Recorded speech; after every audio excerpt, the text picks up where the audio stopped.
not be more excited to go through and get a 2023 Dynasty Startup Draft underway. But right before we do it, we have the official Super Bowl. We have the Philadelphia Eagles playing the Kansas City Chiefs. Underdog just let out their player props. I actually kind of like A.J. Brown more than 72.5 receiving yards in a game that should be very competitive. Right now, the Eagles are favored by 2 points. So make sure you go take advantage of those lines before they end up moving. You can find a link to get in a draft with us. You can find a link to check out any of those player props in the comment section, in the description, in the live chat. And when you sign up for Underdog Fantasy with promo code FLOCK, they're going to match your first deposit dollar for dollar up to $100. And with the minimum of a $10 deposit, you're going to get our 2023 Dynasty rankings. So make sure you check that out. Should be it. Let's go through. Let's dive into this, ladies and gentlemen. Super excited for it. We are going to be taking the 107 here. I really like staying in the middle of the draft that way, just from a live stream perspective. I'm always kind of in the mix, always having to pay attention of who we are going to be going with that next pick. I mean, if we are picking at the 101, if we're picking at the 112, we're just going to be sitting here looking at the watch, just trying to figure out when we're picking next. But we got Caesar, RM21, Brady, Vincent, Walker out here in the chat. Thank you all so much for coming out so early. And we have Jalen Hurts at the 103. And I mean, the Philadelphia Eagles have steamrolled both the Giants and the 49ers so far. Obviously, 49ers game very weird. They're winning the game regardless of what happened with Brock Purdy. But real quick, actually, now that we are on the board, I think we're going to go ahead. We're going to take Trevor Lawrence here. I know it's going to be a reach for Lawrence. I don't really care. I mean, it is what it is. Just give me the man where I feel like we have such a high floor ceiling combination over the next few years. And it's going to be difficult for his dynasty value to go down from here. And y'all know I've been calling ever since we had the DeAndre Hopkins trade rumors for Hopkins to be going over to Jacksonville. I think it makes too much sense. And you know I love our guy, Calvin Ridley. We can look at Ridley later on in the stream. We can look at Travis Etienne possibly later on. Going to be exciting. Okay.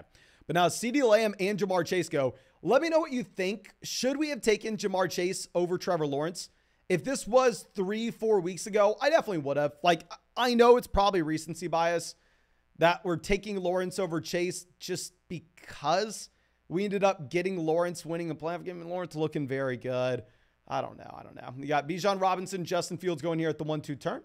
Now, Jared coming out with the donation says, go Birds. Thank you, Jared. And I will admit, I will be rooting for the Kansas City Chiefs in the Super Bowl.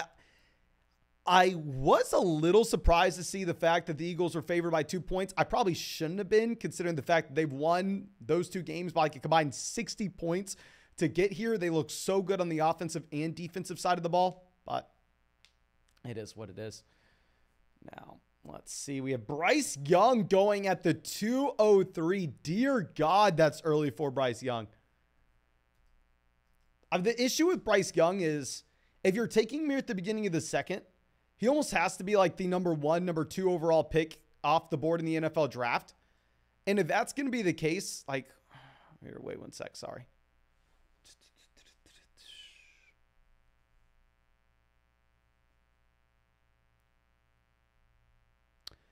Sitting here trying to think, do we just go?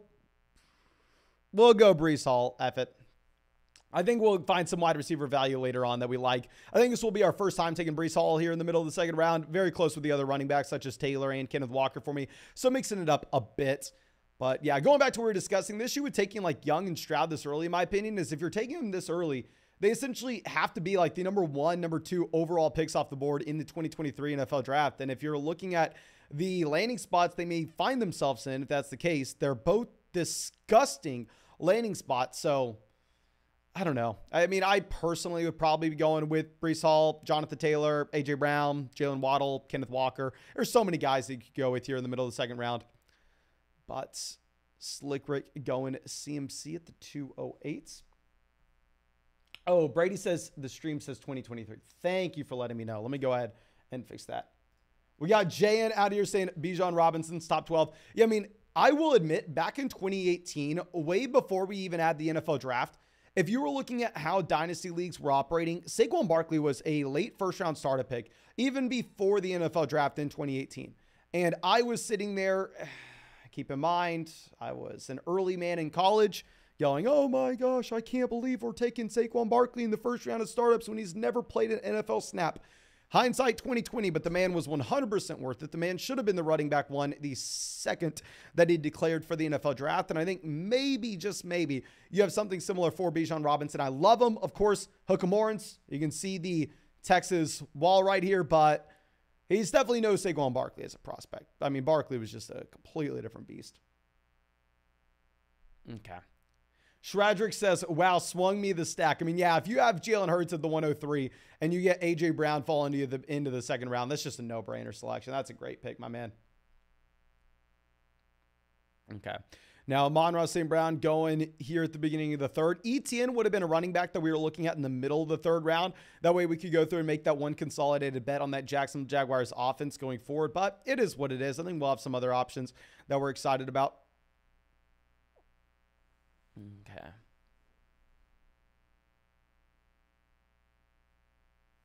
Now with Kyle Pitts at the beginning of the third, tragic, after getting Jalen Hurts and A.J. Brown, decides to go tight end here. I mean, it's funny because obviously if you were getting Kyle Pitts here an offseason ago, you'd be jumping up and down with joy. Now you don't even have Calvin Ridley in Atlanta.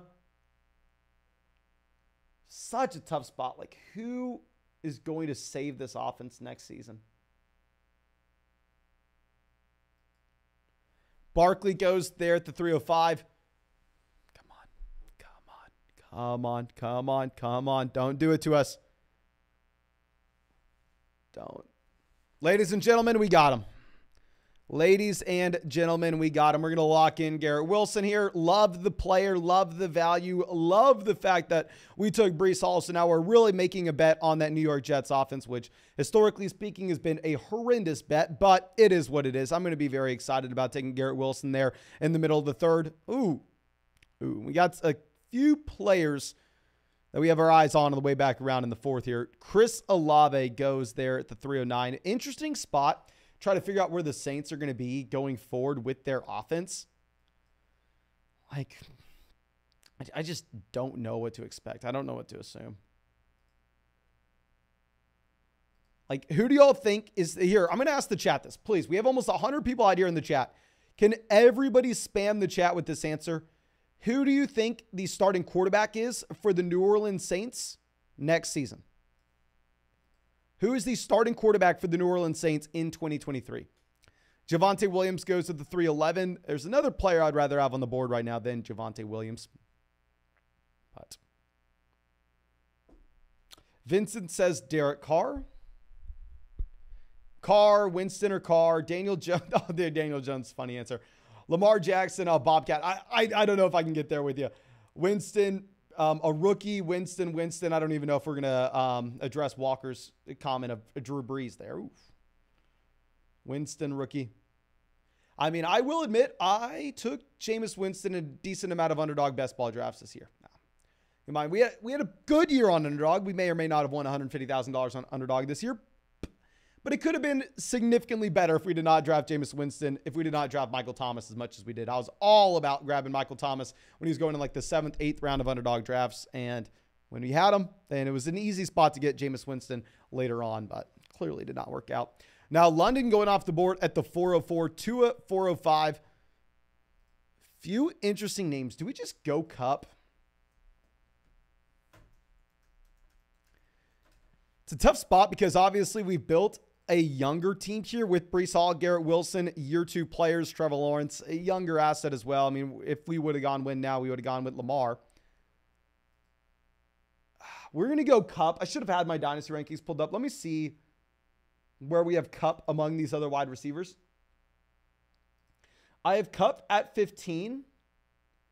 We had Devonta Smith at 12. We did have Smith higher than Cooper Kupp. And to be honest, we probably should have gone in his direction.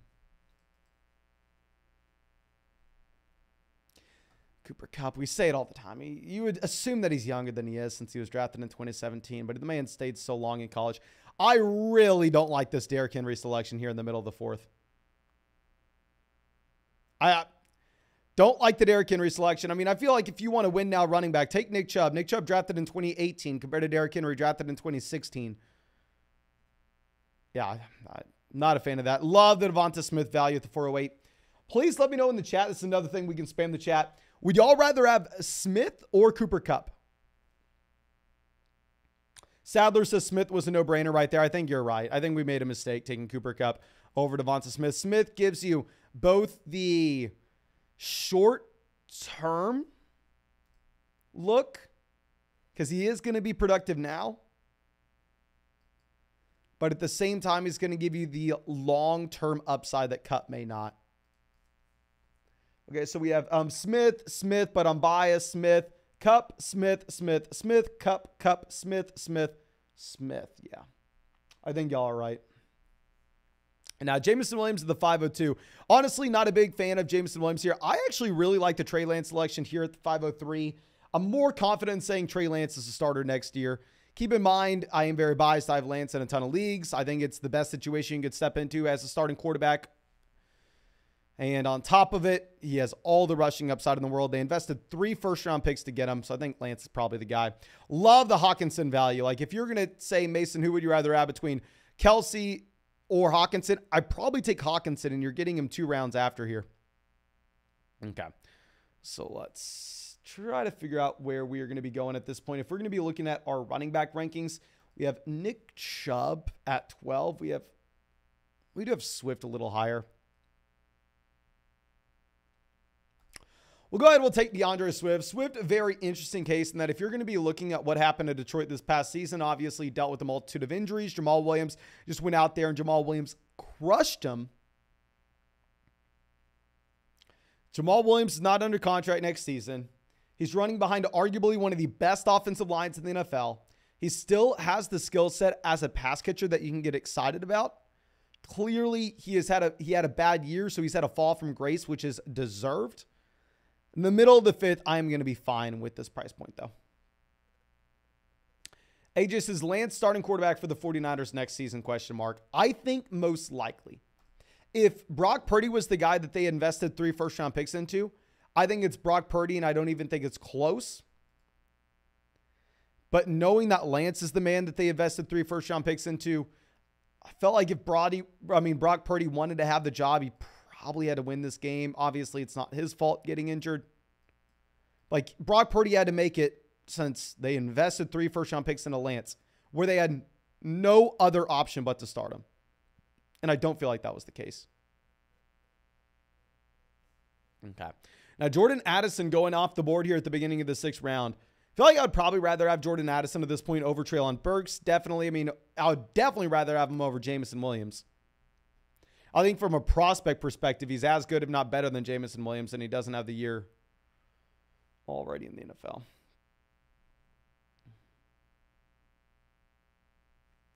Now, Will Levis, 603. Are we going to end up taking a player that I feel like we've drafted in every single one of these? There are 2 guys at the top of this draft board right now that I feel like we've drafted in every single one of these startups. See if Kevin takes one of them where we don't have to. Deebo Samuel was one of those guys. I feel like we got him in the 7th round of the startup draft last week. But we've been drafting Deebo Samuel everywhere. J.K. Dobbins goes as well. I understand Nick Chubb had a slow end to this past year. Nick Chubb was drafted in 2018. Like, Nick Chubb is not that old. You have no Kareem Hunt under contract next year for Cleveland. At least it's not a guarantee. So you may have no Kareem Hunt next year for the Cleveland Browns. I mean, Deshaun Watson goes in the 1st round of this startup draft, so people are essentially saying that Cleveland Browns offense will be better next season with Deshaun Watson having the entire offseason to prepare. So I'm not against taking Nick Chubb here in the middle of the 6th. It's an interesting spot. I feel like my number 1 regret so far in this draft was not taking Devonta Smith there in the 4th. Okay. Vincent says, what value do you think I could get out of Isaiah Pacheco right now? It's really funny is I saw in a Dynasty Flock League that someone went through and took Isaiah Pacheco and traded him for Brock Purdy. Can y'all please spam the chat? Let me know in a 12-team Superflex League, would you rather have Brock Purdy or Isaiah Pacheco? Please spam the chat. Let me know where you're going between those 2 players. I would be very, very interested.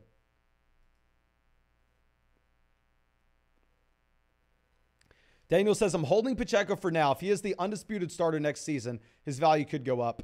We got AJ saying Purdy, Pacheco, Purdy, Pacheco. Got Zachary Link out here. Happy to see you, my man. Pacheco. Yeah, so most people saying Isaiah Pacheco over Brock Purdy. I mean, I know it seems like it's just recency bias, but I honestly think it should be that case almost with this certain situation. Like, if Brock Purdy would have won that game, obviously it's not his fault that he gets injured, but regardless, what happened. If he would have won, I feel like at that point you would have had to take Brock Purdy because it would be very difficult for the 49ers to not start him next season, right?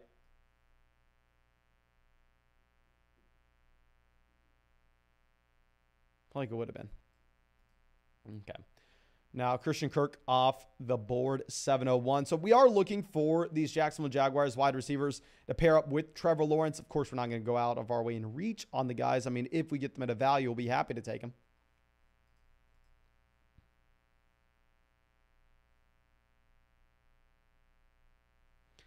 Now, Dallas Goedert off the board at the 702. I mean, personally, I really like the Dallas Goedert selection as well. If we're going to be comparing it to some of the other tight ends that we had in this draft, if you're going to be comparing it to like the Kelsey pick in the third, I'd much prefer having Dallas Goedert at this price point.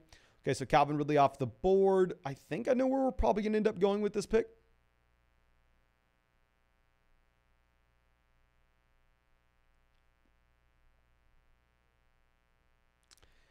And I will say out loud that this is one of the grossest things you could ever do, okay?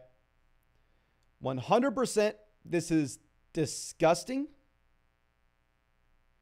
And it's very difficult to be excited about it. You can't be excited about it.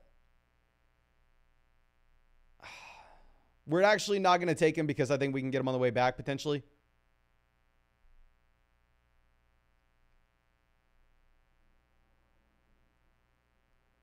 Let's sit here and think about this. We'll just take him. Honestly, I don't even want to talk about it. Here, I'll show you why we are taking him. Y'all know the Denver Broncos offense, one of the reasons we won $150,000 last year was something we were avoiding like the plague. Russell Wilson was a first-round startup pick. Courtland Sutton was going in the third round of redraft leagues. It was laughably bad. Laughably bad. But if we were going to be looking at the situation that we were going into next season, you could tell yourself that Russell Wilson in the 7th round may be a value because he is one of the only quarterbacks at this point of the draft that has job security. If you were looking across the board at the quarterback position, nobody has as much job security as Russell Wilson, who in 2023 is $107 million against the dead cap. 2024, $85 million against the dead cap. 2025, $50 million against the dead cap. So when we take Russell Wilson at this point, we're looking at a quarterback that essentially is guaranteed a starting job for the next 3 years. He's probably not going to do well with that starting job, but we can maybe tell ourselves a story and say, okay, well, at the end of the day, maybe the quarterback change ends up helping the Denver Broncos offense. Maybe Russell Wilson will be better next season if you have Courtland Sutton staying healthy. Courtland Sutton missed time this past year. Jerry Jeudy staying healthy. Jerry Jeudy missed time this past year. Tim Patrick back. Tim Patrick missed the entire season. KJ Hamler back. KJ Hamler missed almost the entire season. Javonte Williams back. Javonte Williams missed a large chunk of the year. I'm not taking him thinking he's going to have some massive turnaround. I'm taking him for the job security that we get. And I think based on all those outside factors, we possibly get a turnaround, but it's definitely no guarantee. Okay, so Dalvin Cook, 804. Yeah, I'm fine with who we're going to get here. Terry McLaurin goes. Honestly, I'm going to take Kenny Pickett. I don't think we need to think about this much either. With Kenny Pickett, not a great rookie season, but to be honest with you, I mean, I feel like we're getting a very strong discount with him. And I will be the first person to admit one of my big mistakes last year is there were smart people saying that Trevor Lawrence, when he was going in the 2nd round of Dynasty startup drafts, was one of the biggest values that you were going to find. I was not on that train. I said, well, you know what? Trevor Lawrence had, historically speaking, this bad of a rookie season. Here's his range of outcomes historically. It was disgusting. And we didn't take him in the 2nd round as much as we should have, and I really regret that. With Kenny Pickett, he had a very bad rookie season, or not even a very bad rookie season. He did not have a great rookie season, but that is being baked into his price here at the 806. Like, we know he has the job next year. We know it's a good coaching staff. You're going to get George Pickens going into year 2. George Pickens goes an entire round before him. This is a super flex league, so I'll be fine taking him. Okay. Jaden says, call me a sucker, but I'm buying Deontay Johnson on the low. Oh, speaking of regrets last season, I took Deontay Johnson in way too many underdog leagues, and it's hard for me to get excited about going through and potentially drafting him this year. I'm surprised to see more people not excited about Brian Robinson. Not saying they should be, but I just figured based on the psychology of a dynasty player that more people would be willing to take Brian Robinson here.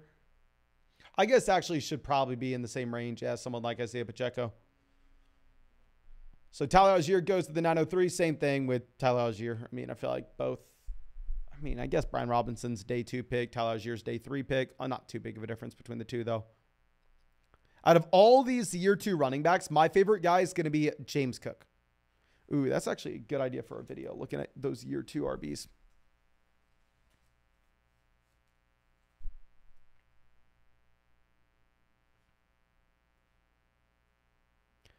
Okay, so we got a rookie tight end going off the board. I'm going to go ahead. We're going to take A.J. Dillon. Now, with A.J. Dillon, it's a difficult spot to be in because it's very hard to know what the situation's going to be like for the Green Bay Packers next season.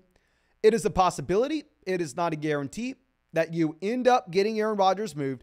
And if they move Aaron Rodgers and we pull up this Aaron Jones contract, very similar to how we were looking at the Russell Wilson contract, and that's the reason we honestly took him there at the 707. With Aaron Jones in this instance, the man doesn't have much guaranteed money next year. Let me scroll down. Y'all see this draft board. So Aaron Jones next season is owed $20 million, 9 of which is guaranteed. So they could decide to save $11 million if they move on from Aaron Jones in 2023. And that would save them an additional about $16 million in 2024. So it'd save the Green Bay Packers about $25 million if they decide to move on from Aaron Jones this season, which if they hold on to Aaron Rodgers and they decide, you know what, let's run it back, we can compete next year. If that's the case, they're probably going to be willing to pay Aaron Jones that money. But if that's not the case and they decide to burn it down, there's an outside chance they go, we would rather have the $25 million than Aaron Jones, and we'll roll with A.J. Dillon. And at that price point in the middle of the ninth, I'm fine looking at that range of outcomes.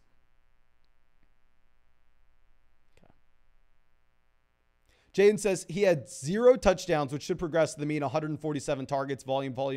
Yeah, Deontay Johnson had all the volume in the world, which is why I drafted him a lot last season in best ball leagues. But at the same time, while we want to say he'll regress to the mean, he was literally the worst quarterback in the NFL. I mean, worst wide receiver in the NFL from an efficiency standpoint. Okay, so where the hell are we going here?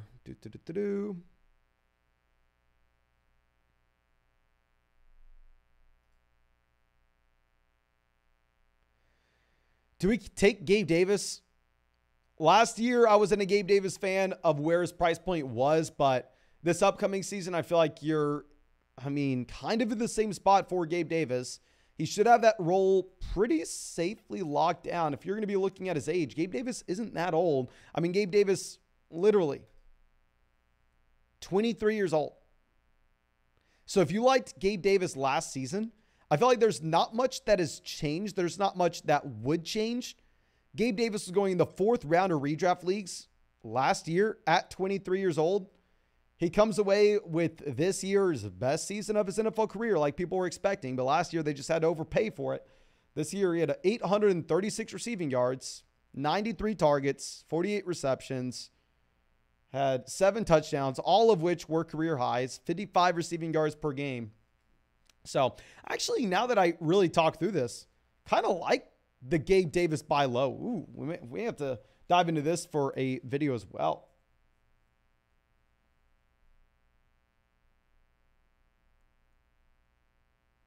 Ooh, interesting. Okay, so Aaron Rodgers going off the board here at the end of the 10th. Can everybody please spam the chat for me on this one?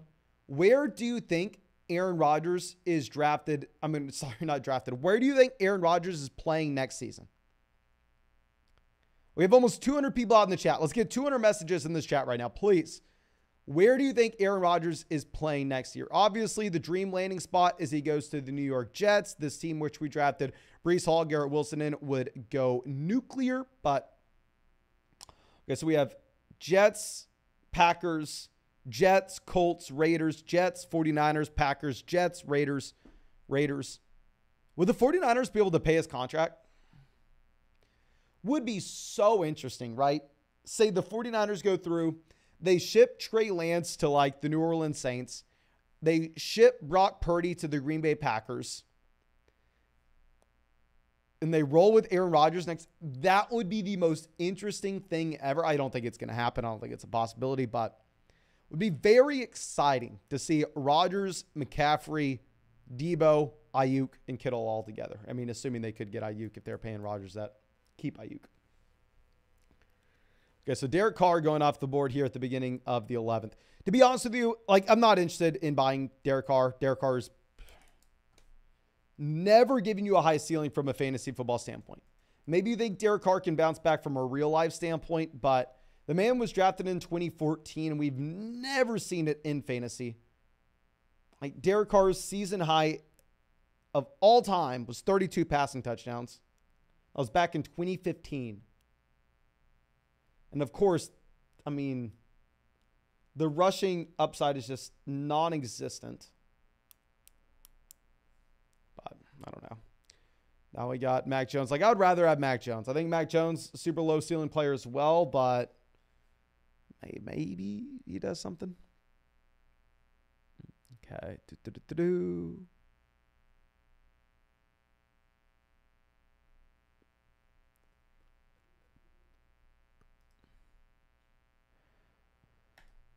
We'll take Elijah Moore. We'll take a disappointing wide receiver. I mean, maybe he gets traded in the offseason, and change in scenery really helps him. I do like the Brock Purdy pick in the middle of the 11th, though. I feel like in the middle of the 11th, it's going to be a fine selection. Lockett obviously has crushed it every single season. I mean, if you would have just drafted Lockett every year, especially in best ball leagues over the past 5 seasons, you would have just been printing money. But this upcoming season, Lockett will be 31 years old. I mean, you'd assume with his playing style, he probably won't age as nicely as some of the other players you may be looking for.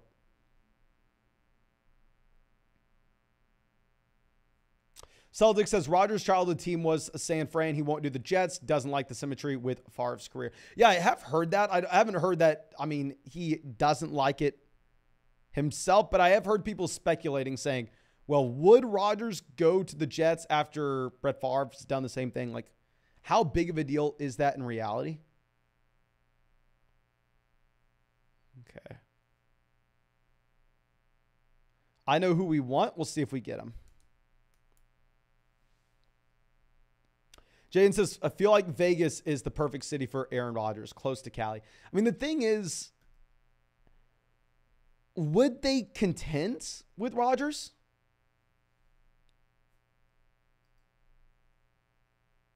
Like, I feel like, would Rodgers have a – let me hear this in the chat, especially with how strong the AFC is compared to the NFC. Where would Aaron Rodgers have a better chance to contend in 2023? The Packers or the Raiders? I would say the Packers. I know they didn't get there this year, but we really that excited about the Raiders and their coaching side? I don't know. Now, let me know. Do you think Rodgers would be better with the Raiders? I mean, not Rodgers would be better, but the team would be better. Rodgers with the Raiders or the Packers?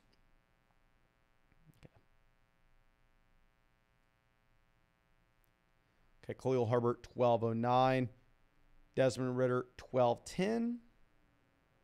Darren Baller at the end of the 12th. Jayan says Raiders. Celtics says Packers. I would probably vote Packers. So historically speaking, like they've ran nice shit. But okay, let's go through. Let's show out this entire draft board. Thank you for everybody coming out, participating in the draft. I truly do appreciate it. And like I said, go check out these player props on Underdog. They're obviously going to continue to get updated as the week goes on. There will be a free bet on Underdog later on in the week for everybody. It may be like Jalen Hurts more than less than half a passing yard. Maybe it's Patrick Mahomes more than less than half a passing yard. But make sure you go sign up with promo code FLOCK. They'll match first deposit dollar for dollar up $200. With a minimum of a $10 deposit, you will get our 2023 Dynasty rankings. But thank you again. I truly do appreciate all of you. I really hope you have a great, great day and a great weekend.